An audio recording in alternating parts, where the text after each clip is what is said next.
সেটি মেডিকেলে 18-19 সেশনে আসা একটি প্রশ্ন। এটি খুবই বেসিক একটা প্রশ্ন হওয়াতে এইচএসসি এমসিকিউ আসার কিন্তু সম্ভাবনা রাখে। আমরা দেখো সব জটিল বিষয়গুলো খুব ভালো করে পারি। হ্যাঁ, নদী নৌকা, ভেক্টরের যোজন বিয়োজন, ছাতা বৃষ্টি, vector calculus, gradient, divergence, curl সব আসলে আমরা খুব সহজে আনসার করতে পারি। গঘ নাম্বার পারলে ক নাম্বার এবং থিওরিটিক্যাল বিষয়গুলোতে আমরা কিন্তু খুবই অজ্ঞ। এখানে অনেক খেয়াল করো, এখানে একদম বেসিক একটা প্রশ্ন করেছে, ভেক্টরের বিনিময় সূত্র নিচের কোনটি? তো তোমরা নিশ্চয়ই ওই বই উল্টাতে দেখেছিলে যে ভেক্টরের বিনিময় সূত্র, বন্টন সূত্র, এই জিনিসগুলো তেমন একটা পাত্তা দাও না। কিন্তু দেখো মেডিকেলের ভর্তি পরীক্ষায় কিন্তু এই বেসিক থেকে একটা প্রশ্ন চলে এসেছে। তো আমি আজকে তোমাদের ক্লিয়ার করে দিব ভেক্টর বীজগণিতের এই বিনিময় সূত্র, বন্টন সূত্র বা সংযোগ সূত্রগুলো আসলে কিভাবে কাজ করে। খেয়াল করো, এই জায়গায় ভেক্টর বীজগণিতের 3 ধরনের আসলে আমরা সূত্র পাই। প্রথমটা হচ্ছে আমাদের বিনিময় সূত্র। তো বিনিময় সূত্রের ক্ষেত্রে এক্ষেত্রে আমরা মাথায় রাখবো a প্লাস b, এই ক্ষেত্রে শুধুমাত্র ভেক্টর দ্বয়ের স্থান এক্সচেঞ্জ করে দিব, অর্থাৎ a plus B equals to হবে b প্লাস এ। অবস্থার বিনিময় করে ফেললেই সেটা হচ্ছে আমাদের কি বিনিময় সূত্র।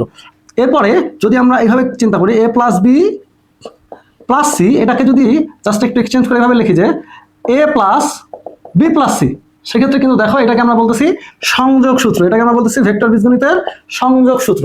আর বন্টনের ক্ষেত্রে যদি আমরা দুটো ভেক্টরের যোজনের সাথে একটা স্কেলার কোয়ান্টিটি গুণ করি, হ্যাঁ স্কেলার কোয়ান্টিটি গুণ করি, সেই ক্ষেত্রে এই স্কেলার কোয়ান্টিটিটাকে আমরা দুটি ভেক্টরের সাথে আলাদাভাবে গুণ করেও যোজন করতে পারবো।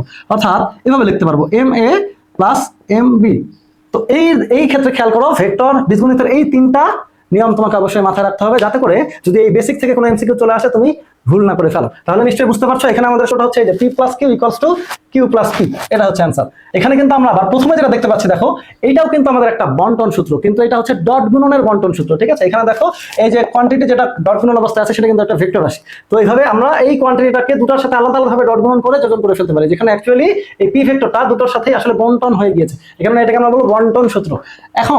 এখন তোমরা যদি এই কনসেপ্টটা খুব ভালো করে বুঝে থাকো, তোমরা বলো এখানে যে ঘ নাম্বার অপশনটা আছে এটা আসলে কোন সূত্র, ভেক্টর বীজগণিতের কোন সূত্র? এই যে লাস্ট অপশনটা, এটা ভেক্টর বীজগণিতের কোন সূত্র সেটা তোমরা কমেন্ট বক্সে অবশ্যই কমেন্ট করে জানাবে।